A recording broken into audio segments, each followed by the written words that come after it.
Now that we know what chakras are, we're going to learn about how the chakras have evolved and a little bit of the history of the chakras.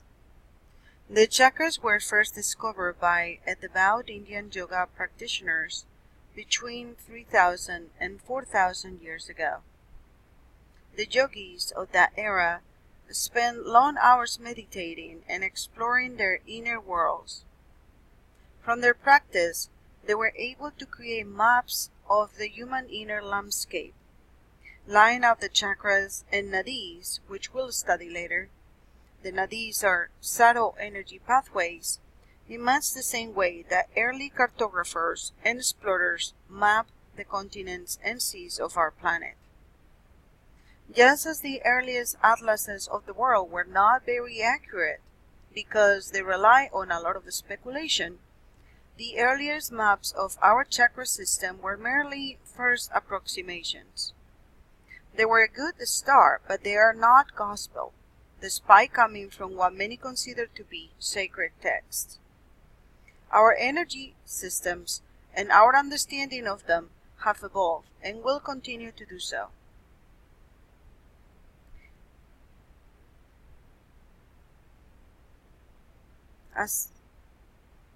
As I said, a brief history of the chakras with you, be mindful of any tendency to consider ancient yogic texts as beyond reproach. The yogis who first discovered these systems were wise and dedicated men, but they weren't infallible, and our understanding of everything, including the chakras, evolves. The history of the chakras is tied to the history of yoga and the Hindu philosophies that evolve at the same time. The word yoga means yoke and stands for the yoking or unification of the individual self with the divine. The earliest yogis, meaning yoga practitioners, were passionately devoted to uniting the physical and spiritual aspects of themselves in order to experience the bliss of authentic wholeness. The earliest known writings about the chakras appear in the oldest yogic texts known to us, which are called the Vedas, which were written sometime between 1500 and 500 BCE. It's generally accepted that the Vedas are the transcription of an even older oral tradition that was handed down by the Aryan people who invaded India in the second millennium BCE. A second very important set of texts that laid out the chakras are the Yoga Upanishads, written around 600 BCE. These texts are a collection of writings from proponents of slightly different schools of yogic thought, which explains why they contain many conflicting information. The most obvious variation is the number of chakras attributed to the human body, with different Upanishads citing anywhere between 5 and 8.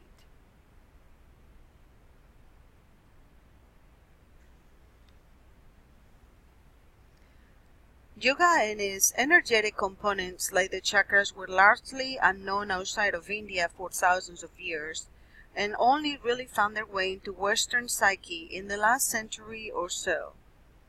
In the fall of 1918, a British man named Sir John Woodroffe, who wrote under the pen name of Arthur Avalon, published The Serpent Power, which was the first English-language book devoted to the chakras. Avalon's work took key elements of two very important Indian texts from the 16th century, the Sat Kahanipurama and the Padaka Pankaka. He presented a 6-chakra system, and his book proved groundbreaking in that it gave people in the West a taste of India's deep understanding of the subtle systems of the human body. Nearly a decade later, C.W. Ledbetter, a British theosophist and clairvoyant, added to Avalon detail and complex work when he published his book, The Chakras, in 1927. Ledbetter had the rare ability to actually see the chakras, and he described it in this way.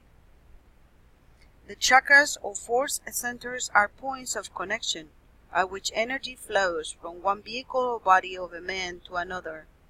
Anyone who possesses a slight degree of clairvoyance may easily see them in the etheric double, where they show themselves as saucer-like depressions or vortices in its surface. Leitbieder's book outlined a 7-chakra system, which is quite similar to the most widely embraced model in the world today.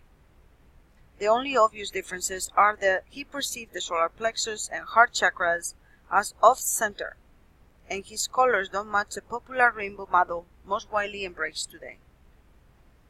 In the 1970s, when chakras were still relatively unknown in the US, a young American yoga practitioner and meditator, Anodia Judith, came onto the scene. After experiencing a couple of prophetic events regarding her chakras, Judith felt drawn to learn more about them and became a teacher. Since then, she has written numerous widely respected chakra books, including The Classic Wheels of Life and more recently Chakra Yoga. Judith's writing has greatly influenced our understanding of the chakras with her more feminine and body approach. But perhaps the biggest influence of all has come from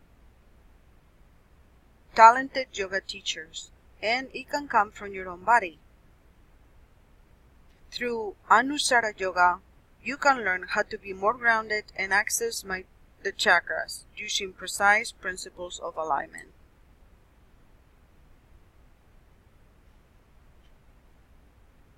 As yoga, meditation, and alternative healing practices grow at an unprecedented rate worldwide, I believe we're all contributing to the evolution of the chakras.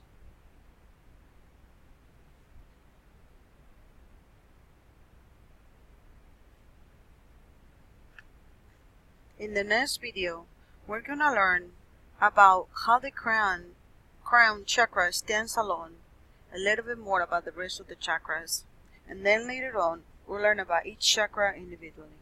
I hope you're enjoying these lectures and you're learning a little bit about Hindu history and our own yogi evolution.